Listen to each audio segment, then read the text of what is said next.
Alright, with elections just round the corner, here was an opportunity for the finance minister to deliver a potentially election-winning stunt. Has he done that? And how do the opposition parties read this vote on account statement by the Congress party? Let's find out. We've got three special guests joining in for that debate on the show this evening. We've got Salman Khurshid, we've got Jay Panda, and of course we've got Mr. Ravi Shankar Prasad. And Swaminathan Iyer, of course, stays back for that debate as well. Mr. Khurshid, to you first, and let's talk about the big picture. Despite an average growth rate of what, about 8% in the last 10 years, do you fear that the voter at the end of the day is going to vote having seen 2 years of sub 5% growth? I think there will be a sense about of well-being, about of comfort. Inflation levels are high. There is no fear now or panic about the exchange rates and so on. So I think generally, if the voter looks carefully, he would find that at the end of the day, things are not really as bad as they are made out to be. And that there is now hope on several fronts. One, no cuts as far as the social security safety nets are concerned. No cuts in the very ambitious programs which are now going to be rolled out, which includes Aadhaar, which includes food security, which includes now, of course, many other elements of the social safety net. So I think, frankly, that if anyone's being fair, objective, and attentive, they will find this as a good budget. And I would certainly congratulate Mr. Chidambaram for an outstanding job at a time when people have thought this is very difficult to do. All right, congratulations on outstanding job. Don't think others share your sentiment, Mr. Khurshid. Hold your thoughts there. Let me take this question to Swami. Swami, everybody is talking about this budget. He hasn't been populist. But the fact is growth has dipped and dipped to a level of the lowest level in a decade's time.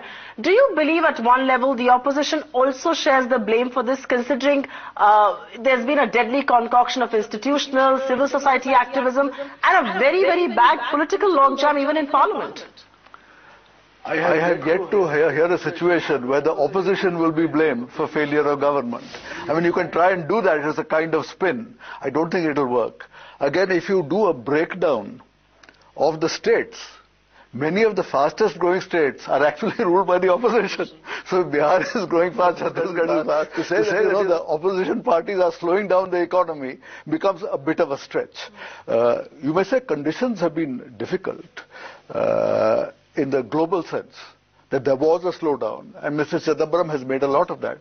And yet we have Raghuram Rajan, who said clearly, I think 1/3 of the slowdown can be ascribed to the global factors. 2/3 is our own. Mr. Chidambaram is not confessing up to it. Obviously, Salman Khurshid will not subscribe to it, and I think Ravi Shankar Prasad will gleefully jump in and say 2/3 is your fault. And frankly, on this, I would agree. The government is to blame. It cannot fob this responsibility off on others. Is to blame, says Swaminathan Iyer. Jay Panda, come in on that. There are plenty of factors that are at play here. Is it fair to blame the government alone for this poor growth that we're seeing? Well, yes, I agree that there have been deadlocks in Parliament, but I'll tell you why government is responsible. Because the government has the onus of going out and selling the policies, and that has not happened. I want to give you an example. 10 years ago, when the VAT was similarly deadlocked, it took statesmanship from Delhi to allay the fears of state governments and regional parties that they would have revenue loss and offer to underwrite that revenue loss if it were to happen. In the event there was no revenue loss, the VAT has been a great thing for the country. But similarly, there has been lack of leadership on the issue of GST.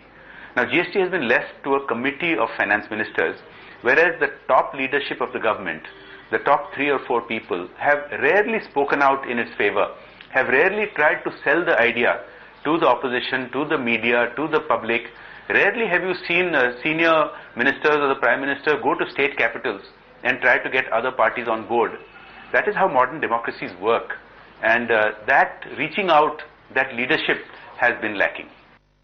Mr. Ravi Shankar Prasad, comment on that. Like Mr. Jay Panda pointed out, the fact remains that GST is a classic case where the opposition deserves some of the blame for stalling that very crucial reform. How would you respond to that criticism? I will request you not to be carried over by the sterling eloquence from Mr. Chidambaram. Many of the state governments ruled by Congress party have also demanded that the whole GST must be rolled out in a manner that is fair to all the state governments.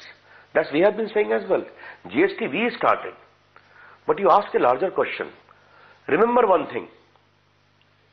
The only bridge between good economy and good politics is good governance. And when good governance becomes a casualty, disaster follows. And let me give you one very clear example. Infrastructure growth is beyond political divide in terms of FDI or whatever you say that. What is the position? Power sector, telecom sector, real estate and national highway. All are plagued by corruption, land acquisition problem, son-in-law phenomena, rank stinking corruption in decision making, and you have seen all these shining areas of growth and investment have come to a grinding halt. I've said this before, son-in-laws are actually outlaws, but Mr. Ravi Shankar Prasad, I will not let you go without asking you this question. We, of course, do not expect you to compliment the finance minister. You sit across the treasury benches, but the fact does remain that the government has surprised the markets on the fiscal deficit front. 4.6% of GDP is better than most projections. Would you not agree? First of all, let me tell you, it is a great exercise of statistical jugglery, more on posturing, self-certification, less on substance. Let me take this fiscal deficit. What he does? He rolls over 35,000 crore of fuel subsidy charge for the next government, next financial year. He heavily cuts down as much as 41% to urban poverty alleviation, 20% to health and family care, welfare, nearly 18.72% to rural development and many other pro-equity ministries. Therefore, you are cutting down on plan expenditure. You are rolling over the full subsidy of 35,000 crore to the next government. Your non-plan expenditure, you are also in a state of great uncertainty. And you are proudly claiming, no, I have controlled the fiscal deficit. I'm sorry, this is not the way when you contain deficit. Mr. Chidambaram, you are not able to pinpoint the biggest problem of India's economy, its basic health. All right, Swaminathan, I'm going to come to you and talk to you about the common man and the problems that he's facing, and one of them is inflation. Do you think as a political class, politicians across the spectrum, be it the Congress or the BJP, have really failed the common man in failing to actually curtail prices? I mean, whether it is the Congress rule states dismantling APMC, Rahul Gandhi takes this big moral ground, or the BJP rule states, action has come in very, very late. I would say that, on a whole lot of other issues, education, health, roads, you can say in some sense the responsibility is partly center, partly states. Inflation, I think, has to be fairly and squarely central government. A very large number of ordinary voters have never seen a central government officer. The only government they know, in a sense, is the state government in terms of the Patwari, the electric board linesman. But inflation, everybody knows this is a central government thing. And there is no question that the two things that have really gone against this government is failure to control inflation, and of course slow growth means there's a lack of opportunity, and on top of all that we have this question of corruption. Those three, between them, we have a situation where, according to the opinion polls, there is a meltdown for Congress support as never before. It will have a record low number of seats in the coming parliament. Then the question arises, are the individual states better? I mean, that's one of the issues that you've raised. And there again, you see the distinction. You see, for instance, that Shivraj Singh Chauhan came back with an enhanced majority. Nitish Kumar, on the other hand, seems to be in desperate trouble. So, I mean, there is a distinction between state and state, even among the opposition people. Wherever there is performance, I think it will be rewarded. The Congress has for 10 years talked in the name of the Aam Aadmi. And the Aam Aadmi says, what the hell's going on? And we have all the votes going to some other party called the Aam Aadmi Party, whereas the Congress has been trying to own the Aam Aadmi all these years. So it's an almost hilarious failure. It's political failure on a massive scale. All right, the Aam Aadmi, and we're going to discuss that in just a while. But Jay Panda, before I take this discussion forward about the Aam Aadmi and of course the party, so to say, I want to put the same question to you. Swami here believes it is wholly and squarely the responsibility of the centre as far as price rise is concerned, as far as the failure to tame inflation is concerned. But do you believe as a political class, politicians have failed the common man? I mean, the question again I'm going to ask you, why could the opposition rule states not dismantle APMC, get prices under control? I think you are right that the entire political class bears some responsibility. I have been advocating APMC reform for many years, and it is quite true that we have a fragmented market throughout the country, and it should have been taken on earlier. Only in the last couple of months have some of the states started taking steps on APMC. I agree with you, it should have been done earlier. Again, it's an idea that requires statesmanship and leadership from Delhi. Because India is a union of states, everybody has their own concerns. You have to go out and sell these ideas and build consensus. And as I have said, the top leadership of this government has usually kept mum. And that is why many of these ideas are stuck. Okay, it's a leadership crisis, so to say, says Jay Panda. Mr. Khushi, let's shift focus and also talk about the big battle of economic ideologies. Your government's approach has been that of entitlement-based policies, doles after doles after doles at the expense of the fisc. On hindsight, do you believe it was a miscalculation and that your government should have focused on empowerment instead of entitlement? Well, see, entitlement is a constitutional idea. Entitlement is a constitutional idea that needs to be implemented through empowerment. You give somebody entitlement but don't empower them. Both things remain hollow.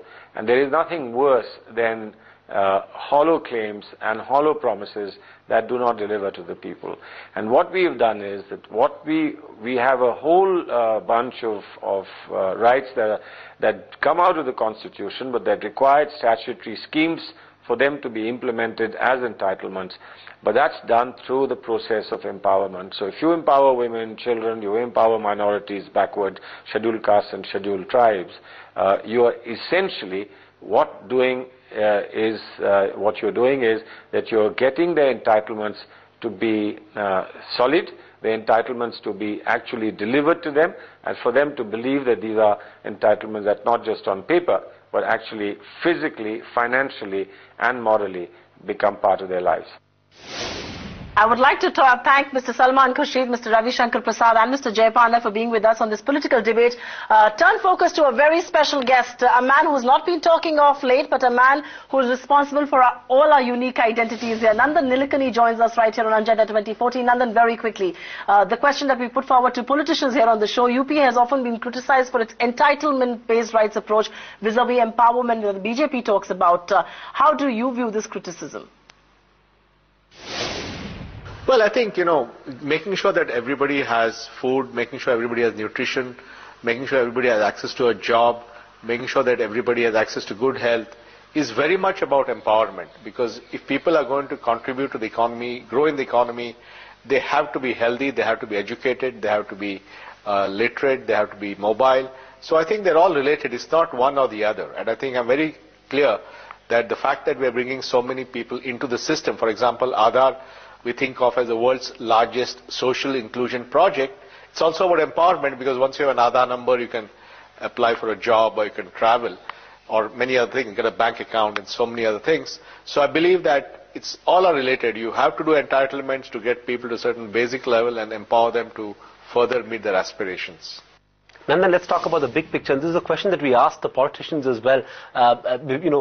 Growth for FY14 is sub 5%, second consecutive year of sloppy growth. So as we head to polls, do you think voters are going to judge the government on 2 years of sub 5% growth and high inflation, or do you think UPA will be judged on its 10-year track record of growth?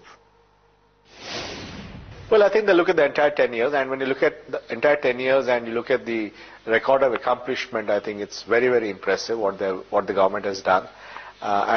Certainly, and even in the last couple of years, the fact that the finance minister has been able to keep to the fiscal deficit. He had said 4.8%. He's brought it down to 4.6%. He's compressed the CAD to $45 billion. He's talked about a $15 billion accretion to foreign exchange reserves. He's talked about things like having a single financial demat account for all financial products, assets of a person. He's brought about excise cuts to stimulate the economy. I think a lot of very good things are there which he has done in this vote on accounts. Nandan, CAD has been contained, fiscal deficit has been bridged, growth is just about beginning to pick up, inflation is on a downward trajectory. Are we in a more stable economic condition than about 4 months back? Is the worst truly behind us? I think very much so. I think the fact that they set up the cabinet committee on investments, they have systematically brought in investments and taken up projects and removed bottlenecks. So I think a lot of things have happened, and I think the FM has put the country on a very sound footing. And then quick final take from you as a former CEO and a corporate leader. What's the sense that you're getting from India Inc.? Do you think corporate India is now worried that a lot of reforms that we've seen could now be reversed, this whole pressure of competitive populism? What is your own take? Well, I think everybody realizes that we have a young, aspirational population which needs to get better jobs, better education. And I think the only way that you're going to create more jobs in the economy is by creating entrepreneurs to create jobs. And therefore, I think we have no choice but to create an environment where businesses and entrepreneurs can create jobs. And I think every government will recognize that and do the right things on that account. All right, Nandan Nilekani, thanks for joining in with that quick take right here on BusinessNet. It's a rare interview with Nandan Nilekani. Swami, before we wrap up this edition of the special show, a quick take from you, your final take really. Do you think it was an economically clever and politically astute budget, but one that's not going to be an election-winning budget? No, look, this is just a vote on account. It's not a very, very serious. It's a relatively low-key event. We shouldn't overanalyze it or overcredit. But to the extent that something has happened, yes, it has not been a big giveaway budget. But let's face it, if he was going to go the big giveaway route, it would have been done last year and not this year. Last year was his last full budget. This is only a vote on account. So the very fact that he didn't go on the populist binge last year, I mean, I was very clear that he won't do it this year either. There is a particular logic in it that he is really saying, look, keep your eyes on preventing a credit downgrade. Don't get into a situation where the rupee crashes, and don't get into a situation where that pushes up inflation. So he has gone on that same path. It has been unsurprising to me, and it has achieved a limited amount. At the end of it all, I think there's grave disappointment that Chidambaram was called to revive growth and bring down inflation 18 months ago. And I'm afraid after 18 months, growth has not been revived. Inflation has not come down. Everybody keeps saying, is the worst over? Is the worst over? This question has been said for 2 years. People keep saying, I think the worst is over. I think we've bottomed out. And yet, there is no evidence. I mean, you are crawling along the bottom as far as growth is concerned, and you're crawling along the top as far as inflation is concerned. There is no decisive breakthrough, and that is really what we need to see.